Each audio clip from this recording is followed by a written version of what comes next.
Le détective Mills abat des photographies sur la table en acajou poli. Mademoiselle Blackwood, 36 ans, PDG milliardaire, disparue depuis 3 mois. Du sang dans son pantouse, vu pour la dernière fois par.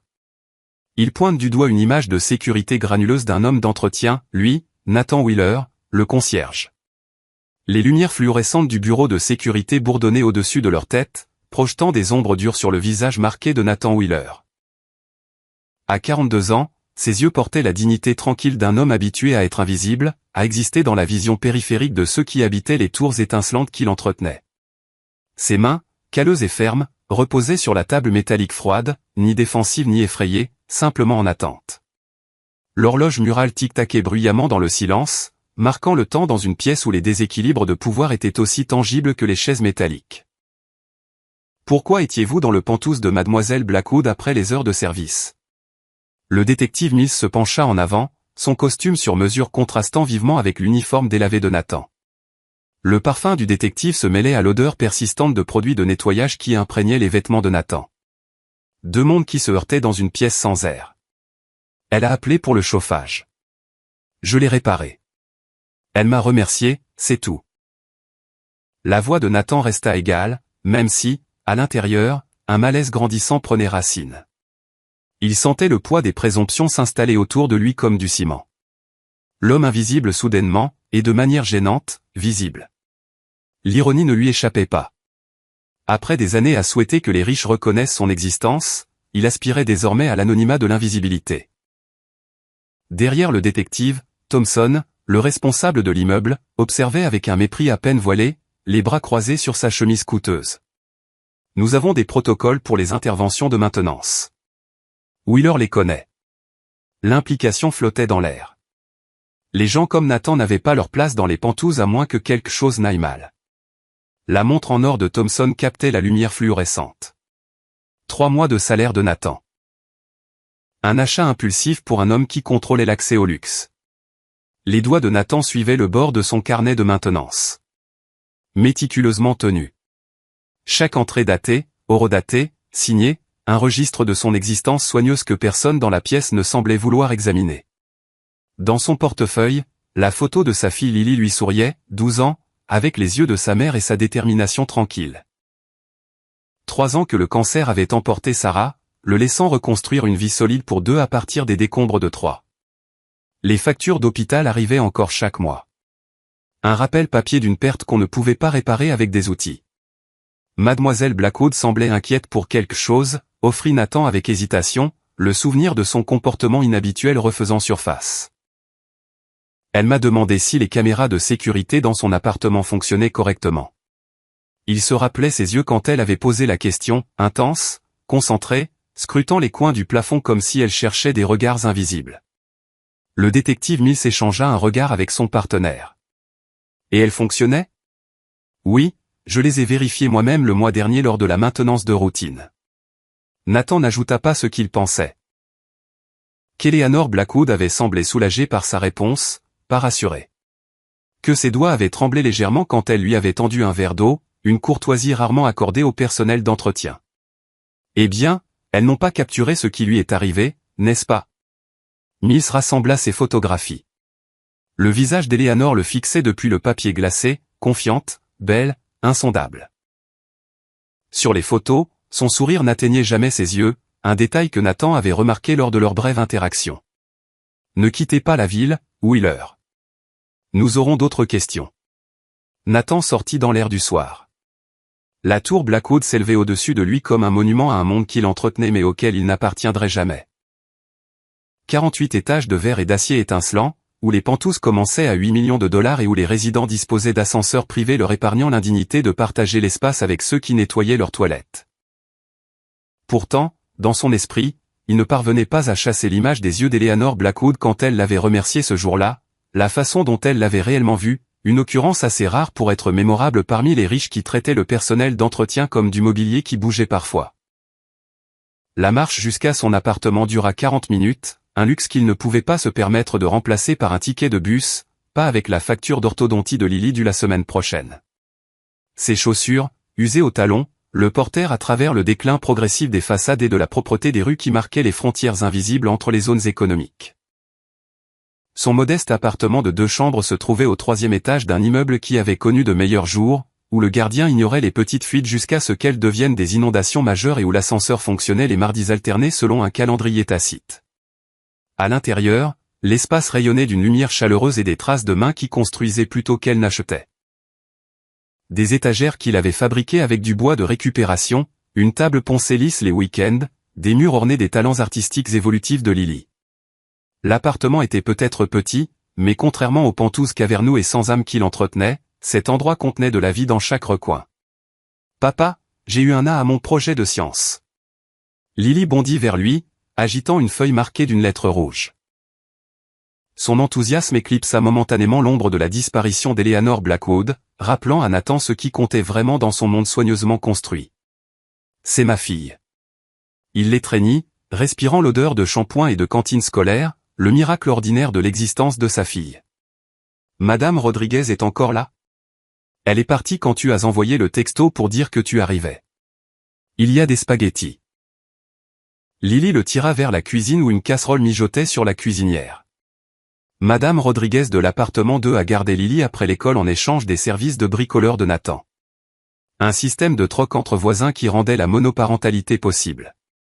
Plus tard, après que Lily se fut endormie, Nathan s'assit à la table de la cuisine. Le journal du jour étalé devant lui. Le visage d'Eleanor Blackwood dominait la première page. Milliardaire de la tech disparue. La même femme dont il avait réparé le système de chauffage, dont le bref merci sincère avait été assez inhabituel pour être mémorable.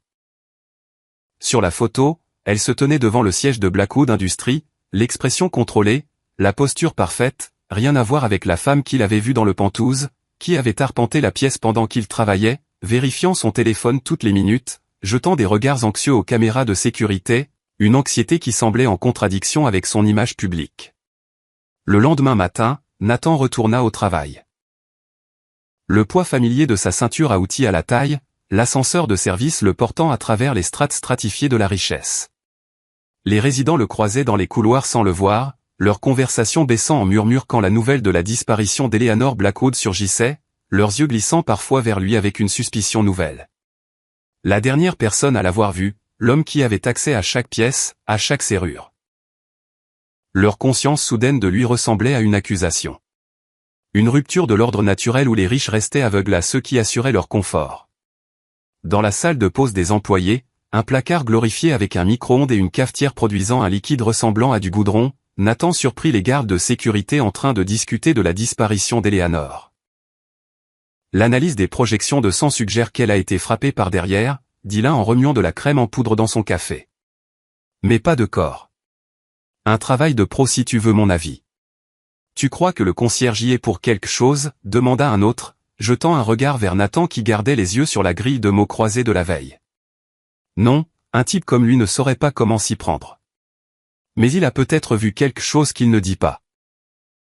Nathan sentit leur regard, mais maintint son invisibilité, une compétence affinée au fil des années de travail dans des espaces où sa présence était considérée comme une intrusion.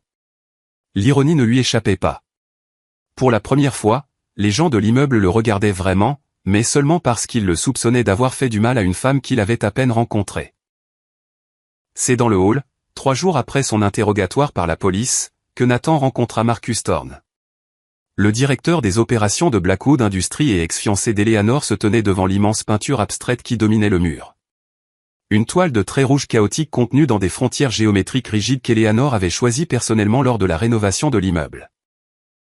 Le reflet de Thorne dans le sol de marbre poli créait une double image, comme si 2 versions de l'homme puissant existaient simultanément, le visage public et quelque chose de plus sombre en dessous. Magnifique, n'est-ce pas? Thorne parla sans se retourner, sentant pourtant la présence de Nathan malgré son invisibilité exercée. Eleanor a un goût impeccable. Au présent, vous comprenez? Je refuse de croire qu'elle est partie. Sa voix portait la confiance polie d'un homme habitué à être écouté, à ce que ses mots comptent. Nathan s'arrêta, son chariot à outils momentanément immobile. J'espère que vous avez raison, monsieur. Il garda un ton neutre, professionnel, la voix de quelqu'un qui répare les problèmes sans en créer de nouveaux. Thorne se tourna alors, son chagrin calculé visible dans le relâchement parfait de sa cravate, le désordre artistique de son apparence par ailleurs impeccable. Vous êtes lui, l'homme d'entretien qu'il a vu en dernier. Ses yeux évaluèrent Nathan avec l'efficacité froide de quelqu'un qui jauge un équipement plutôt qu'une personne. Je n'ai fait que réparer son chauffage, monsieur Thorne. La main de Nathan se serra légèrement sur la poignée du chariot. Le seul signe extérieur de son malaise sous le regard de l'exécutif. Eleanor était brillante, poursuivit Thorne, la voix adoucie, les yeux fixés sur la peinture plutôt que sur Nathan. Impitoyable en affaires, mais étonnamment fragile en privé. Peu de gens voyaient cette facette d'elle. Il tourna son regard vers Nathan. Évaluation dans le regard. Elle était paranoïaque ces derniers temps. Elle pensait que quelqu'un l'observait. Étrange qu'elle ait appelé directement la maintenance au lieu de passer par les voies officielles. Nathan remarqua le léger tremblement de la main de Thorne quand il redressa sa cravate déjà droite. Le resserrement à peine perceptible autour de ses yeux quand il mentionna le comportement récent d'Eleanor.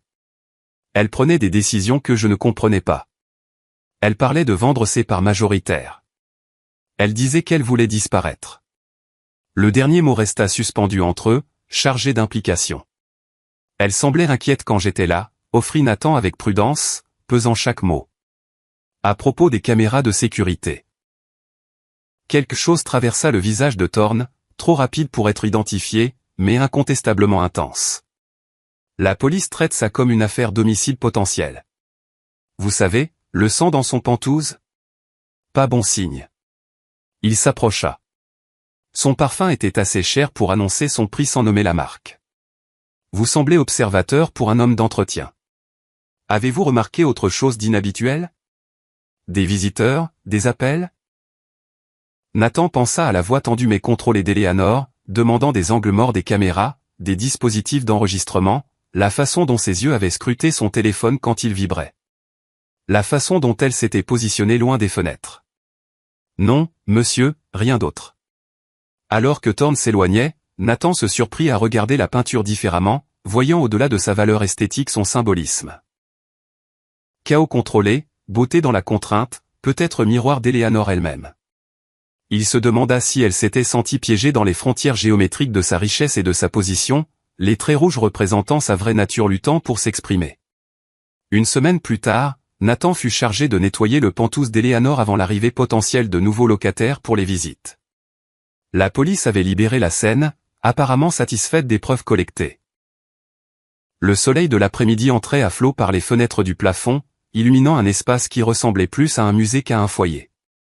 Immaculé, organisé, impersonnel, sauf pour de petits détails révélateurs. Un livre de poche usé à côté d'une collection autrement intacte de classiques reliés cuir. Une tasse de café avec des résidus secs suggérant des départs précipités. Le pantouse semblait creux en l'absence d'Eleanor. Comme si sa disparition avait créé un vide qui aspirait la vie de l'espace. Tout en haut de la ville, entouré de luxe, Nathan ressentit une parenté inattendue avec la milliardaire disparue. Tous deux isolés à leur manière. Visibles pour les autres seulement à travers les rôles qu'ils jouaient plutôt que pour ce qu'ils étaient vraiment. Dans la chambre, l'œil exercé de Nathan remarqua le cache de ventilation légèrement de travers, le genre de détail que seul le personnel d'entretien remarquerait.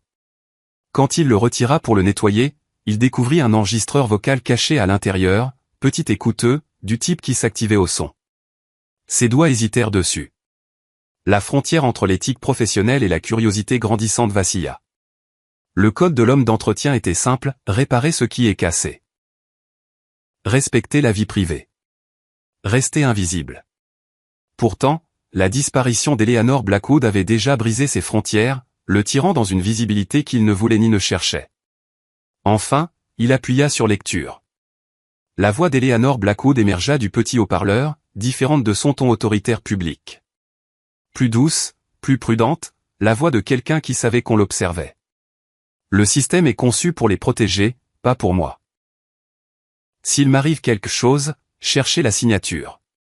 Elle est toujours là. Sa voix tendue par une peur contrôlée. Une autre voix murmura quelque chose d'inintelligible en arrière-plan et Eleanor répondit, « Non, les preuves sont en sécurité. Ils ne les trouveront jamais sauf si. » L'enregistrement s'arrêta brusquement. Nathan vérifia le compartiment de stockage de l'enregistreur et trouva une petite clé avec un signe inconnu gravé dans le métal. Un B stylisé entrelacé avec ce qui pouvait être une clé ou une épée. Il glissa les deux objets dans sa poche, leur poids semblant plus lourd que leur présence physique, comme s'ils portaient le fardeau de secrets trop dangereux à connaître. Dans le studio adjacent, un tableau à moitié terminé se dressait sur un chevalet, contrairement à l'art abstrait qui ornait les espaces publics. Celui-ci montrait une silhouette solitaire debout à une fenêtre, dos aux spectateurs, la perspective suggérant la terrasse d'observation rarement utilisée de l'immeuble. Le tableau semblait sans garde, vulnérable dans sa simplicité, en contradiction avec l'image publique soigneusement contrôlée qu'Eleanor Blackwood projetait.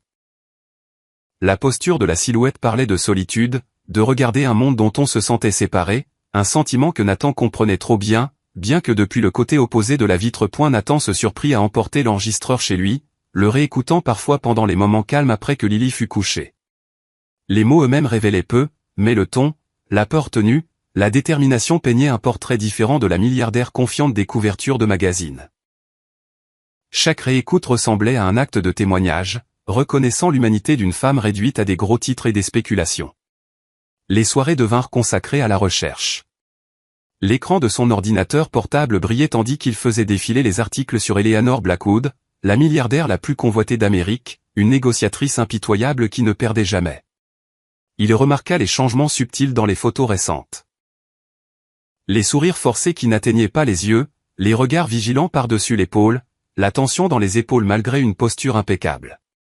Pour la plupart, ces détails seraient invisibles. Mais la vie de Nathan lui avait appris à lire l'inexprimé, à remarquer ce que les autres ignoraient. Des recherches plus approfondies révélèrent le financement anonyme par Eleanor de refuges pour victimes de violences domestiques. Pas de publicité, pas d'avantages fiscaux. Nathan reconnut un schéma. Son œuvre caritative visait à rendre les gens invisibles par choix plutôt que par circonstances, maisons sécurisées, programmes de protection d'identité, organisations aidant les gens à disparaître de situations dangereuses. Avait-elle planifié sa propre disparition, créant l'infrastructure dont elle pourrait un jour avoir besoin elle-même? Pourquoi t'intéresses-tu tant à cette riche dame disparue? Demanda Lily un soir, le surprenant entouré de sorties papier, la lueur de l'ordinateur éclairant l'inquiétude sur son jeune visage. Nathan lutta pour articuler le lien croissant qu'il ressentait envers une femme qu'il avait à peine rencontrée. Parfois, les gens qui semblent tout avoir sont en réalité les plus seuls. Les mots semblaient insuffisants, mais ils étaient ce qu'il pouvait trouver de plus proche pour expliquer sa conviction grandissante que la disparition d'Eleanor Blackwood n'était pas ce qu'elle semblait. Que le sang dans son pantouse ne racontait qu'une partie d'une histoire que personne ne lisait correctement. La terrasse d'observation, quand Nathan la visita, correspondait exactement à la perspective du tableau d'Eleanor. Rarement utilisé par les résidents qui préféraient leur balcon privé, l'espace avait un aspect négligé, la poussière s'accumulant dans les coins malgré le planning de maintenance. Plus important encore, il remarqua ce qu'elle avait dû voir aussi, un angle mort dans la couverture des caméras de sécurité, trop précis pour être accidentel. Les caméras qui auraient dû se chevaucher laissaient exactement 7 mètres carrés non surveillés, invisibles au système de surveillance par ailleurs complet de l'immeuble. La prise de conscience se forma lentement. Eleanor n'était pas paranoïaque. Elle était préparée.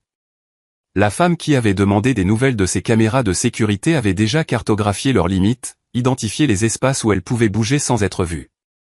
La question restait. Pourquoi s'était-elle préparée et de qui se cachait-elle? 3 semaines après le début de l'enquête, Nathan remplaçait des luminaires dans le garage souterrain quand une voiture noire élégante aux vitres teintées entra. La portière s'ouvrit et Eleanor Blackwood en sortit. Cheveux plus courts, visage plus mince, mais incontestablement vivante. Le choc de la voir le figea sur place, sa ceinture à outils soudain lourde à la taille. Leurs regards se croisèrent brièvement avant que le personnel de sécurité ne l'entoure, le moment de reconnaissance entre eux électrique dans son intensité avant d'être tranché par les rangs serrés de costumes protecteurs. Dans cette fraction de seconde, Nathan vit quelque chose dans son expression, pas de la surprise d'être vu par lui, mais quelque chose de plus proche d'un avertissement. Le détective Mills arriva en quelques minutes, l'escortant à l'étage tout en ordonnant explicitement à Nathan de rester à l'écart. La nouvelle explosa sur les chaînes médiatiques le soir même. Eleanor Blackwood revient, affirmant une amnésie temporaire après un accident lors de vacances imprévues. Le cirque médiatique s'intensifia quand elle annonça une conférence de presse pour aborder des découvertes troublantes sur Blackwood Industries. Nathan regarda la couverture sur la petite télévision de son appartement, Lily à ses côtés sur leur canapé usé, tous deux captivés par l'apparence composée d'Eleanor devant les caméras. Elle semblait de nouveau impeccable, contrôlée, mais Nathan remarqua ce que d'autres pourraient manquer, ses mains agrippant le pupitre avec des jointures blanches, la légère tension autour de ses yeux suggérant que la performance demandait un effort. L'Eleanor à l'écran portait sa persona publique comme une armure. Rien à voir avec la femme dont il avait entendu la voix sur l'enregistreur, dont le tableau inachevé révélait la vulnérabilité. Elle n'a pas l'air de quelqu'un qui a eu une amnésie, observa Lily, perspicace au-delà de son âge. Elle se pencha en avant, plissant les yeux vers l'écran. Et ses cheveux, c'est une perruque. Regarde comment elle est posée sur sa tête. Madame Peterson en portait une après sa chimio. Lily haussa les épaules. La simplicité de l'enfance tranchant à travers la prétention adulte. En plus, elle touche tout le temps son oreille comme si ça la démangeait. Nathan étudia l'écran avec une attention nouvelle. Sa fille avait raison, le léger éclat artificiel. La façon dont la main d'Eleanor montait vers son oreille gauche, puis s'arrêtait à mi-chemin comme si elle se reprenait dans un tic. Tu es plutôt observatrice toi-même. Je tiens ça de toi, répondit Lily. Simple vérité dans sa voix. Ses tentatives de parler à Eleanor dans les jours suivants se heurtèrent à des barrières insurmontables. La sécurité de l'immeuble, renforcée depuis son retour, le bloquait à chaque tournant. Sa carte d'accès maintenance ne fonctionnait plus pour les étages exécutifs, reprogrammés sans explication. Quand il essaya d'expliquer ses préoccupations au détective Mills l'enregistreur, la clé, les incohérences dans son histoire, le détective le congédia avec un mépris à peine caché. Affaire classée, Wheeler. Mademoiselle Blackwood va bien et n'a pas besoin qu'un homme d'entretien joue au détective. Contentez-vous de réparer les toilettes. Mills ne prit même pas la peine de lever les yeux de ses papiers. Le dossier sur son bureau était déjà tamponné, résolu, en rouge. Thompson, le responsable de l'immeuble, coinça Nathan dans le couloir de service plus tard ce jour-là, le plaquant contre un mur de panneaux électriques. Garde tes distances ou trouve un autre boulot. Mademoiselle Blackwood a spécifiquement demandé que tu ne t'occupes plus de son pantouse. Son haleine sentait le whisky coûteux et le pouvoir bon marché, la combinaison nauséabonde dans l'espace confiné. Elle a demandé pour moi spécifiquement? Nathan garda une voix neutre, même si l'information lui parut significative. Pourquoi Eleanor aurait-elle demandé son éviction alors qu'elle l'avait à peine reconnue avant? C'est ça. Elle dit que tu l'as mise mal à l'aise. J'imagine pas pourquoi. Le sourire de Thompson n'atteignait pas ses yeux. Considère ça comme ton seul avertissement. Le rejet piqua plus que Nathan ne voulait l'admettre, créant un vide sous ses côtes. À travers les fenêtres du hall, il regarda la seconde conférence de presse d'Eleanor sur l'écran géant de la place. Elle apparaissait impeccable, contrôlée, mais ses mains agrippaient le pupitre avec des jointures blanches, visibles seulement pour l'observateur le plus attentif. Comme Nathan, qui reconnaissait les signes subtils de peur sous la performance. Quand elle annonça son intention de restructurer la direction de l'entreprise, la caméra coupa brièvement sur Marcus Thorne, dont le sourire resta fixe tandis que ses yeux se durcissaient comme du silex. En quittant le travail tard, Nathan trouva Eleanor qui l'attendait près de son camion dans le garage presque vide. Les piliers de béton projetaient de longues ombres, les lumières du plafond créant des flaques de lumière jaune qui atteignaient à peine les coins. Elle portait des vêtements décontractés, gants et pulls, qui lui auraient permis de passer inaperçue dans n'importe quelle rue. Un contraste saisissant avec son élégance taillée habituelle. « Avez-vous trouvé quelque chose dans mon appartement ?» demanda-t-elle sans préambule, sa voix correspondant à la version enregistrée qu'il avait écoutée plutôt qu'à sa persona publique. Pas de politesse sociale, pas d'explication pour sa présence, juste la franchise de quelqu'un qui savait que le temps était compté. L'enregistreur pesait lourd dans la poche de Nathan, pressant contre sa cuisse comme un secret coupable. « Pourquoi leur avez-vous demandé de me tenir à l'écart ? Je ne l'ai pas fait. » C'était Marcus. Elle jeta un regard nerveux aux caméras montées sur les murs lointains, se positionnant dans l'angle mort entre deux champs de vision chevauchants. « J'ai besoin de savoir si vous avez trouvé quelque chose. » Nathan hésita, l'étudiant. La persona publique avait maintenant des fissures qu'il pouvait voir comme des fines lignes dans la porcelaine. La milliardaire confiante avait été remplacée par une femme qui portait la tension dans ses épaules, qui ne parvenait pas tout à fait à masquer la fatigue dans ses yeux. La terrasse d'observation a un angle mort dans la couverture de sécurité. Vous l'avez peint. Quelque chose changea dans son expression, soulagement, respect, peut-être peur. Vous avez remarqué. Elle lui prit la main, pressa un mot plié dedans. Ses doigts étaient froids contre sa peau, tremblant légèrement. Ne croyez pas ce que vous entendrez sur moi. L'annonce de demain changera tout. Avant qu'il puisse répondre, son équipe de sécurité apparut à l'entrée du garage. Leurs mouvements synchronisés suggéraient un entraînement militaire plutôt que des gardes du corps typiques. Elle se transforma instantanément en milliardaire intouchable, congédiant froidement le problème de maintenance qu'elle signalait. Les hommes l'escortèrent jusqu'à une voiture en attente, laissant Nathan dans le garage vide avec un mot brûlant dans sa paume et des questions se multipliant dans son esprit. Le mot d'Eleanor contenait une seule ligne, unité de stockage 342, installation Westside. La clé de l'enregistreur s'adapta parfaitement à la serrure, comme si elle avait planifié ce lien bien avant que leurs chemins se croisent. Comme si Nathan avait été choisi pour des raisons qu'il ne comprenait pas encore. À l'intérieur de l'unité climatisée, Nathan découvrit des boîtes de dossiers financiers, des disques durs cryptés, plus troublants, des photos de surveillance d'Eleanor prises sans qu'elle le sache à travers des fenêtres, depuis des voitures, dans des restaurants. Plus inquiétant encore, des photos de Nathan et Lily au parc, devant leur appartement, à son école. Elles étaient datées de 3 mois auparavant, avant la disparition d'Eleanor, suggérant un lien entre eux qui précédait leur brève interaction dans son pantouse. Sa main trembla quand il tint une photo de Lily sur l'aire de jeu, riant suspendu la tête en bas au bar. La photographie avait été prise avec un téléobjectif, du genre utilisé par les professionnels. Quelqu'un avait surveillé sa fille, cataloguant ses mouvements bien avant la disparition d'Eleanor Blackwood. Les violations le frappèrent au ventre, une fureur froide grandissant tandis qu'il feuilletait d'autres images de surveillance. Parmi les dossiers, Nathan trouva des preuves que le système bancaire révolutionnaire et sécurisé de Blackwood Industries contenait une porte dérobée permettant à quelqu'un d'accéder à des milliards de fonds protégés. Eleanor l'avait découverte, mais n'était pas allée publique. Des schémas techniques, des impressions de code et des registres de transactions documentaient le vol systématique de montants fractionnés sur des milliers de comptes, assez petits pour passer inaperçus individuellement, mais totalisant des centaines de millions collectivement.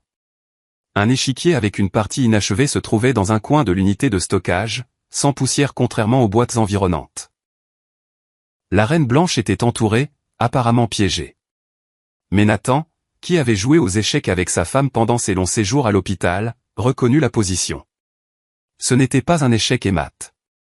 C'était une mise en place de sacrifice qui permettrait finalement de gagner la partie. Mais seulement si la reine acceptait d'être capturée d'abord. Eleanor s'était-elle placée elle-même comme appât, mettant en scène sa propre disparition pour attirer celui qui volait son entreprise.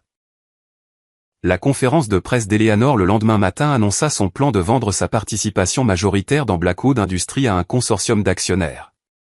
Marcus Thorne se tenait à ses côtés, soutenant et protecteur, sa main touchant parfois le bas de son dos dans un geste qui paraissait attentionné aux caméras mais qui parut possessif aux yeux observateurs de Nathan. La lumière du matin attrapa le bord de sa perruque. Lily avait raison, et la légère raideur de ses mouvements suggérait quelqu'un qui jouait un rôle plutôt qu'elle n'était elle-même. Utilisant l'accès maintenance au système de climatisation, Nathan se positionna où il pouvait observer une dispute animée entre Thorne et Eleanor dans la salle de conférence ensuite. À travers les parois de verre, leur confrontation silencieuse en disait long. Le masque de Thorne se fissurait pour révéler la rage. Quand Eleanor tint bon, le dos droit malgré la tension visible dans ses épaules, quand il lui agrippa le bras, elle ne recula pas mais le fixa jusqu'à ce qu'il la lâche. Le rapport de force entre eux changeait de manière invisible pour quiconque ne prêtait pas attention. Ce soir-là, Nathan accéda au registre de sécurité de l'immeuble en utilisant ses codes maintenance, trouvant des images de Thorne entrant dans le pantouse d'Eleanor la nuit de sa disparition. Bien que ces images n'aient pas été dans les dossiers de la police, des fouilles supplémentaires révélèrent que Thompson, le responsable de l'immeuble, avait modifié les journaux de sécurité, effaçant la visite de Thorne mais gardant celle de Nathan. La conspiration s'étendait bien au-delà de ce qu'il avait imaginé, atteignant l'infrastructure même de l'immeuble. Le poids de cette connaissance pesait lourdement sur Nathan tandis qu'il rentrait chez lui, les lumières de la ville brouillaient à travers les vitres mouillées par la pluie. Exposer ce qu'il savait risquait son emploi, la stabilité de Lily, potentiellement leur sécurité. Les personnes impliquées contrôlaient non seulement l'immeuble, mais avaient des connexions avec la police, les médias et le gouvernement. Son invisibilité, auparavant un fardeau, devenait stratégique. Ils ne protégeaient pas leur secret d'une personne qu'ils ne voyaient pas. « Papa, tu as des ennuis ?» demanda Lily ce soir-là tandis qu'il l'abordait, sa perception tranchant une fois de plus à travers ses tentatives de la protéger. « Tu as l'air inquiet tout le temps maintenant. » Nathan lissa ses cheveux en arrière de son front, un geste inchangé depuis qu'elle était toute petite. « Non, ma chérie. Juste des trucs compliqués au travail. » « C'est à propos de cette dame ? Celle qui est revenue ?» Il hésita, la vérité luttant contre la protection. En quelque sorte. Parfois les gens se retrouvent coincés dans de mauvaises situations dont ils ne peuvent pas sortir seuls. Lily hocha la tête, comprenant au-delà de son âge. Comme quand maman était malade et que les médecins et nos amis nous ont aidés. Quelque chose comme ça. Il embrassa son front, le cœur serré d'amour pour cet enfant qui avait déjà appris que la vie pouvait être injuste, mais que les gens pouvaient être bons. Dors bien. Demain est un nouveau jour. Nathan parvint à rencontrer Eleanor à l'angle mort de la terrasse d'observation le jour suivant, partageant ses découvertes. Elle combla les lacunes. La porte dérobée dans le système bancaire avait été créée par son père il y a des décennies, permettant à certains membres du conseil d'aspirer des fonds sans être détectés. Quand elle l'a découverte, ils ont essayé de la faire taire. J'ai mis en scène ma disparition pour rassembler des preuves. Je ne m'attendais pas à ce qu'ils impliquent quelqu'un. Elle le regarda avec un regret sincère, la façade d'entitlement milliardaire complètement absente. Je suis désolé que ce soit tombé sur vous. Pourquoi êtes-vous revenu maintenant ? Demanda Nathan, ses mains réparant automatiquement le luminaire non dissimulé dans l'angle mort. Son instinct de réparation s'étendant au-delà des objets physiques. Ils ont menacé ma sœur. Elle est dans un établissement de soins privés sous un autre nom. Ils l'ont trouvée. La maîtrise soigneusement maintenue d'Eleanor se fissura, révélant l'humaine sous l'Empire. Demain je signe le transfert de contrôle. Ensuite ils n'auront plus de raison de lui faire du mal, ni à vous ni à votre fille. Les mains de Nathan s'immobilisèrent sur le luminaire. La mention de Lily envoya un frisson à travers lui. Pourquoi ont-ils des photos de moi et de ma fille datant de mois auparavant ? Eleanor détourna le regard, observant la ville étalée en dessous d'eux, un paysage de verre et d'acier où les gens vivaient leur vie dans des boîtes transparentes, visibles mais ne voyant pas parce que vous êtes la seule personne dans l'immeuble qui remarque tout mais que personne ne remarque. Ils savaient que si quelqu'un repérait leurs opérations, ce serait vous. La lumière se renforça progressivement tandis que Nathan terminait la réparation, symbolisant la vérité émergeant entre eux. Eleanor observait son travail méthodique avec une appréciation croissante, son monde de manipulation complexe trouvant un réconfort inattendu dans sa compétence directe. À cet instant, l'homme d'entretien et la milliardaire se tenaient sur un pied d'égalité. Tous deux experts dans leur domaine, tous deux piégés dans des situations pas entièrement de leur fait. « Je ne peux pas vous laisser signer demain », dit enfin Nathan en refermant le cache du luminaire. Ils ne s'arrêteront pas au contrôle de l'entreprise. Les gens qui vont aussi loin ne s'en vont jamais simplement. Le sourire d'Eleanor ne contenait aucune chaleur. Je n'ai pas le choix. Ma sœur, nous trouverons un autre moyen. Les mots sortirent avant qu'il puisse en mesurer les implications, l'engageant sur un chemin qu'il n'avait pas eu l'intention d'emprunter. Mais les photos de surveillance de Lily avaient tout changé. Ce n'était plus le problème de quelqu'un d'autre qu'il pouvait réparer et oublier. La nuit précédant le transfert de propriété, Nathan découvrit que le sac à dos de Lily manquait de leur appartement. Un message texte avec une photo du sac à dos dans le pantouse d'Eleanor apparut sur son téléphone. Urgence maintenance. Viens seul. L'image montrait le sac à dos violet avec son porte-clés licorne sur le comptoir immaculé de la cuisine d'Eleanor. Hors de place, une violation. Une menace délivrée avec une précision chirurgicale. Nathan reconnut le piège, mais ne pouvait pas impliquer la police. Pas avec Lily potentiellement en danger et sans preuve de qui était responsable. Il appela Madame Rodriguez pour confirmer que Lily était en sécurité à son programme après l'école, puis accéda aux pentouses par les couloirs de service en emportant seulement ses outils de maintenance. Les outils de son métier au tournevis, clés, testeurs électriques devinrent des armes potentielles dans son esprit, reconfigurées de la réparation à la défense. Dans le pentouse, il faisait sombre sauf pour la lueur des lumières de la ville à travers les fenêtres du sol au plafond. Eleanor était assise rigidement à son bureau, signant des documents sous l'œil vigilant de Marcus Thorne. Deux gardes de sécurité, pas le personnel habituel de l'immeuble, se tenaient à proximité, leur posture suggérant un entraînement militaire plutôt que du travail de sécurité typique. Le sac à dos violet était posé sur le comptoir. Une éclaboussure d'innocence enfantine dans le luxe stérile du Penthouse. L'invisibilité perçue de Nathan devint son arme. Il se déplaça silencieusement à travers les zones de service, utilisant sa connaissance intime de l'infrastructure de l'immeuble. Pour une fois, être sous-estimé était un avantage. Personne ne cherchait de menaces venant de l'homme d'entretien, la personne qui existait en arrière-plan de leur vie, qui connaissait les os de l'immeuble mieux que ses architectes. Il déclencha intentionnellement une alarme de maintenance dans un système adjacent, le bip strident coupant le silence tendu du Penthouse. Quand un garde partit enquêter, Nathan créa un problème électrique secondaire qui plongea le Penthouse dans l'obscurité. Les lumières d'urgence projetèrent des ombres bleues inquiétantes à travers l'espace luxueux, transformant les formes familières en silhouettes menaçantes. Dans la confusion, Nathan localisa le sac à dos vide, juste un appât et se dirigea vers les sons de lutte près du bureau d'Eleanor. Alors que ses yeux s'adaptaient à la faible lumière, il vit Thorne tenant un pistolet sur Eleanor, sa maîtrise enfin brisée pour révéler la rage en dessous. L'homme d'entretien. Thorne rit en apercevant Nathan, le son résonnant de manière anormale dans l'espace obscurci. Bien sûr, c'est toi. Eleanor a toujours eu un faible pour les chiens errants. Le vrai tableau émergea à travers le monologue moqueur de Thorne. Il avait orchestré la mort du père d'Eleanor des années plus tôt, maintenu la porte dérobée financière et planifié de prendre le contrôle de l'entreprise via Eleanor, puis de l'éliminer. Sa disparition avait perturbé son calendrier, mais créé l'opportunité parfaite pour discréditer sa stabilité mentale à son retour. Vous pensez que quelqu'un va vous croire vous plutôt que moi? Thorne dirigea sa question vers eux deux, le pistolet stable dans sa main manucurée. Le concierge est la folle? J'ai déjà préparé le terrain. Votre histoire d'amnésie était parfaite, Eleanor rend tout ce que vous dites sujet à caution. Pendant la confrontation, un presse-papier en verre, cadeau du père d'Eleanor, se brisa sur le sol, les fragments se dispersant comme des diamants sur le bois sombre. Chaque morceau reflétait différemment la lumière d'urgence, représentant les perspectives fracturées de la vérité que chaque personne dans la pièce détenait. Quand Thorne bougea pour tirer sur Eleanor, Nathan utilisa sa connaissance des rénovations récentes du Penthouse. Il déclencha le système de suppression d'incendie qu'il avait installé quelques semaines plus tôt. L'eau à haute pression désorienta Thorne assez longtemps pour que Nathan le plaque au sol. Le costume coûteux n'offrait aucune protection contre la force de l'homme d'entretien construite par des années de travail physique plutôt que par des séances en salle de sport de designer. Le garde de sécurité de retour, en réalité travaillant pour Thorne, attaqua Nathan par derrière.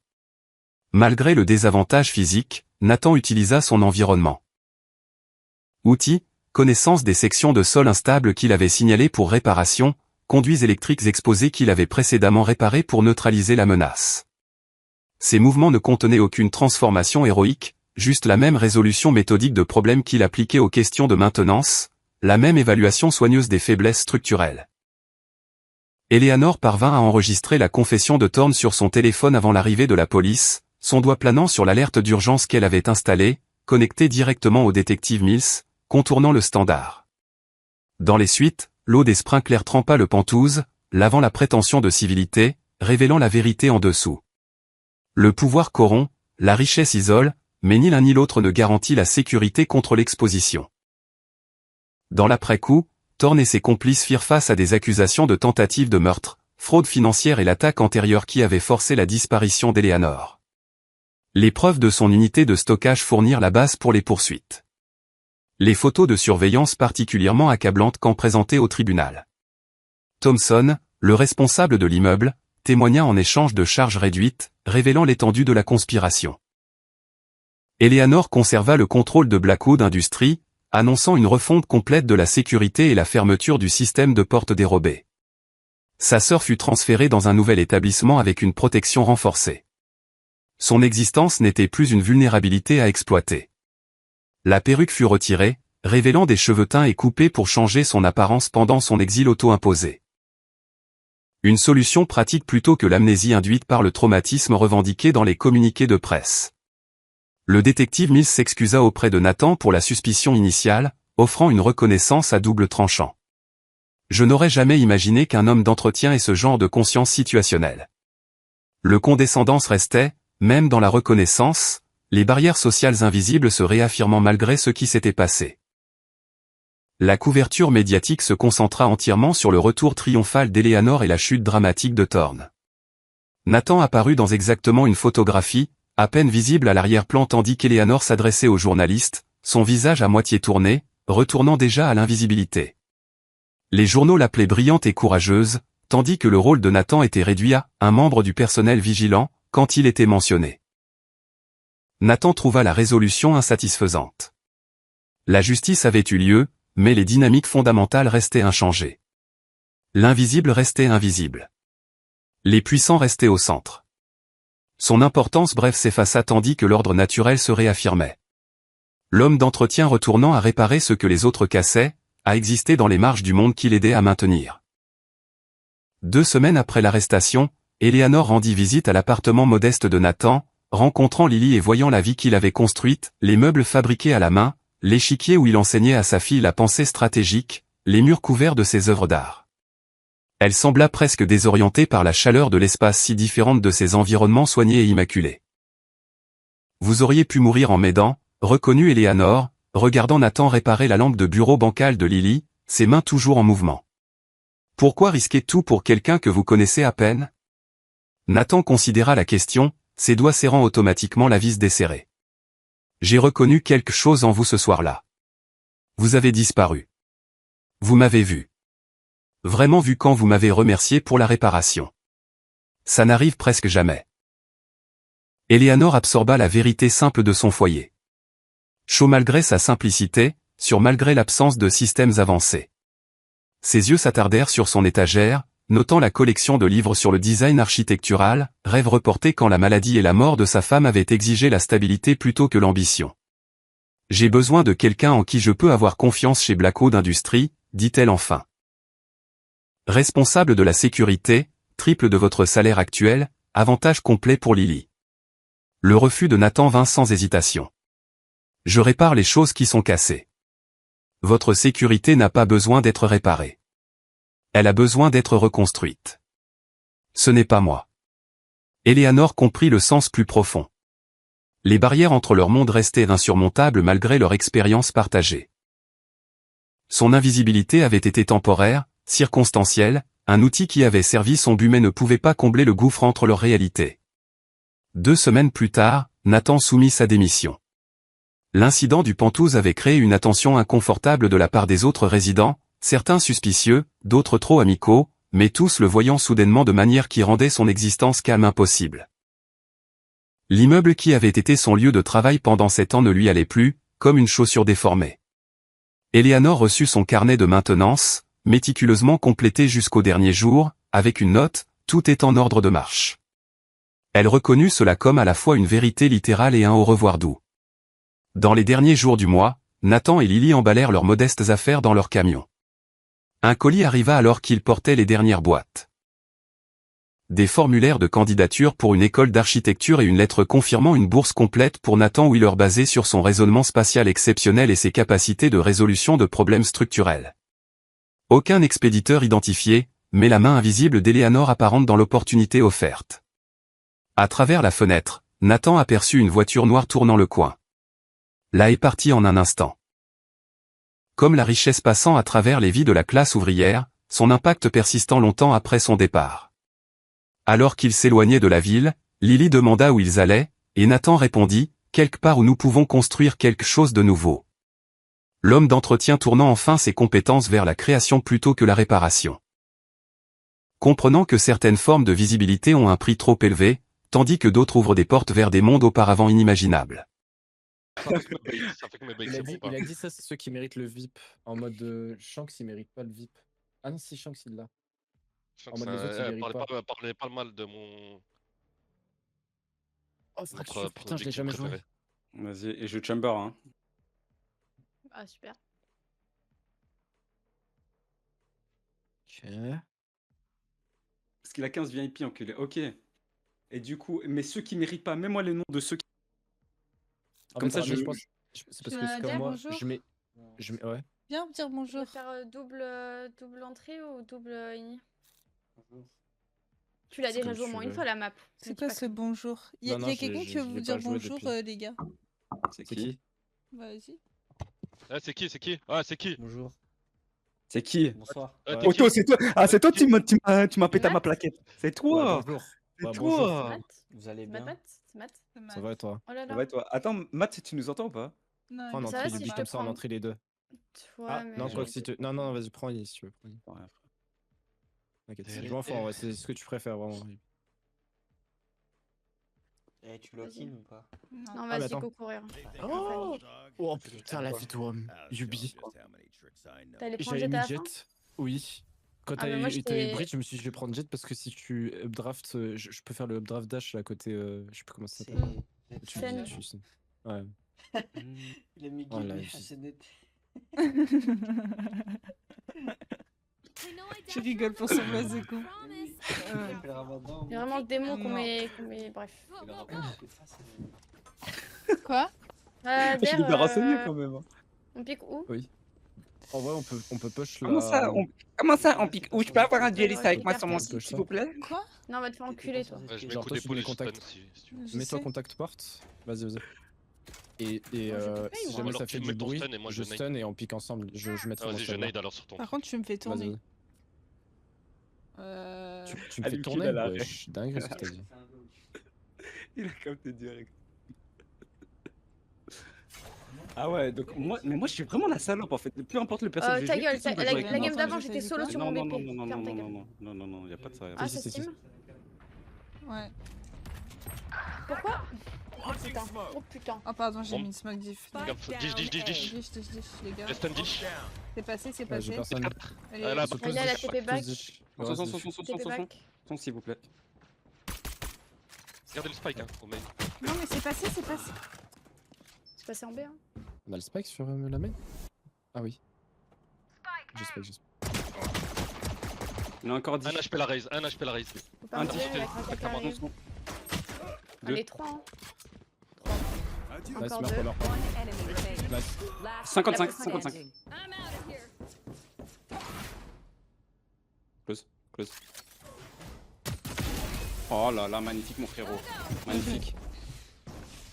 Tu me connais. Hein. Exactement. Voilà, regarde.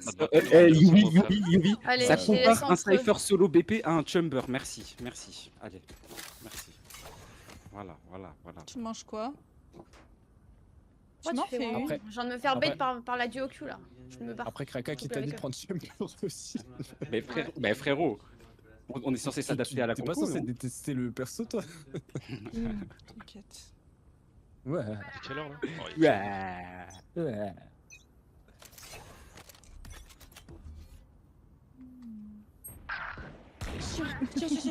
Prenez le clos. Il m'a éteint, wesh. Encore un peu sur moi. Dégage, Nice. toi, connard. Ah, là, Qui c'est était bien, sur on va moi, prendre. ma stun. Il est peut-être passé. M'en fous, Si, moi je le cherche. Non, push la main et prends l'autre lot. S'il te plaît, on s'en fout du kill. Il a pris les Mais rops, non? comment ça? On va Je sais déjà, pas, mais elle a pris il était l'autre sur lot. moi, Ou alors il était under, T'as je qu'à sais le pas. prendre, Flo. Il était arcade. Ouais, mais c'est mieux Vous d'avoir m'entendez une ou bulldog pas et une autre lot qu'un Marshall, frère. On m'entend ou pas en Je fait? Voilà la c'est caisse. moi. Ouais, c'est moi. Ah, mais Vous m'entendez? mais- Wesh. Ta J'espère que tu gueule, meurs, Der, Olivier. ta J'espère gueule, que tu meurs, putain. voilà. La vie de ma mère, elle vous s'en fout, les gros. Je veux pas, Flo. Je veux pas. Ça fait Ah, que ça, Marshall. Kraka, c'est moyen. Reda, viens. C'est trop, frère, il fait que parler, Oui, frère. Mais répondez-moi quand je parle, frère. Mais comment ça te mute, frère? Mais j'étais pas tu parles à tout ça, pourquoi tu Mais me pas pas? mute-toi quand Je tu parle veux vraiment parler, que je parle à vous, frère. Je parle à vous. Exprime-toi mieux, frère. Ça nique ton égo, expert, tu me droppes un chat. Oui, on a entendu que Pour c'était du toi, arcade, mais j'étais en train de débattre avec Ubi, c'était quoi le mieux entre avoir un Marshall dans les mains et un autre lot pour le Mais c'est prochain pas un round? débat, je préfère. Attendez que vous soyez solo en vie. Mais pourquoi il me. Mais. Mais j'aurais pu te l'acheter ton Marshall. Oh non, je vais le baiser. Pourquoi tu piques alors que je Gaffe, fais Le drone arcade. devant toi. Ah, Sur moi, Il y avait pas de smoke. il y a un TP back. Je garde Ouais, la il est dish. allé passer J'ai un arcade. HP. Hein. Je garde dish. Je prends la passé, faute de dis, chute. hein. Je vais les aider, c'est passé. Il a pris un timing sur C'est moi. passé site, hein. Encore main. Comme celle la plante. C'est moi comment je me fais bait. C'est un bon bridge. 80, ouais, il One est. enemy BP. remaining. Attends. Mort. Main, Je main, sais main. pas. L'autre il est en bas, il va arriver main, je crois. Ouais, il est là où t'as dit. Ouais, je t'ai mis la dose de nuit. Il est lourd. Super. You beat, tu peux me beat, s'il te plaît, la prochaine fois? Oh, Tiens, prends en vrai, network. prends, c'est mieux toi. Je sais pas ce qu'il me raconte en face. Mais tu me beat, frère, tu me beat. Oh, B-Ward direct là, troisième round.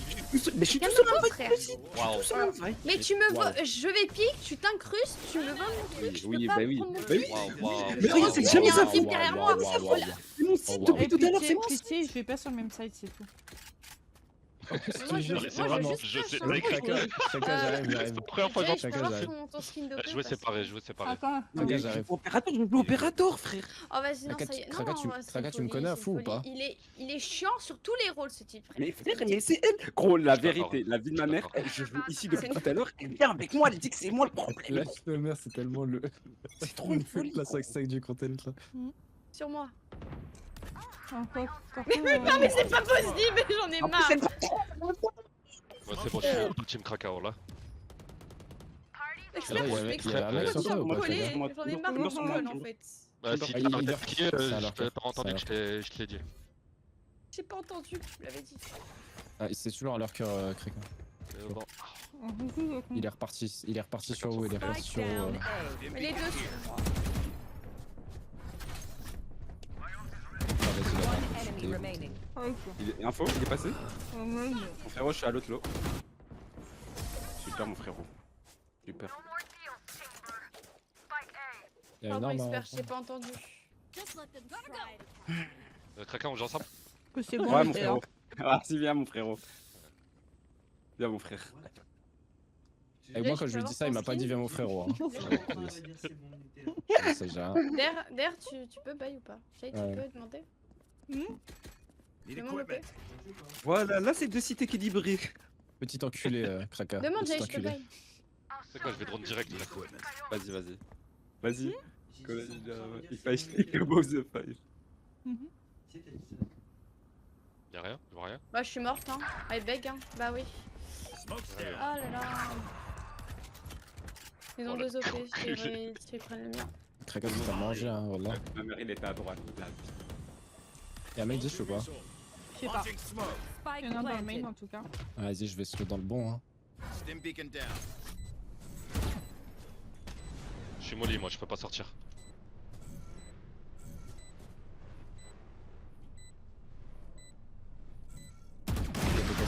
J'entends ta smack, ok.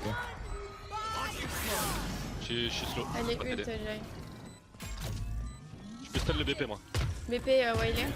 Stun. Encore Encore un un Encore BP. stun, je suis La full chance. stun. Un main. Les deux mains, je Les pense, deux hein. mains. hein. Les deux mains. Last Sorti. player standing. One enemy remaining. S'il te plaît. Il est close, il est close, il est close. T'as manqué, hein. Bah, je l'ai entendu. La vidéo, mais je l'ai entendu là. C'est Que bon. sûr. T'inquiète. Expert ne peut rien dire là. Non, en fait, c'est juste que. Tu m'as dit- Voilà, j'ai donné tu un m'as call, dit- après, c'était pas. Tu m'as dit à personne, hein. La vie de moi, il est sorti là, c'est bon. Bah, mon drone, il s'est arrêté là. Bah, ton drôle, tu dis d'aller plus loin, frérot. Tellement Je sais pas. externe à la 5 ce soir, les gars. Il avait tellement rien à tirer.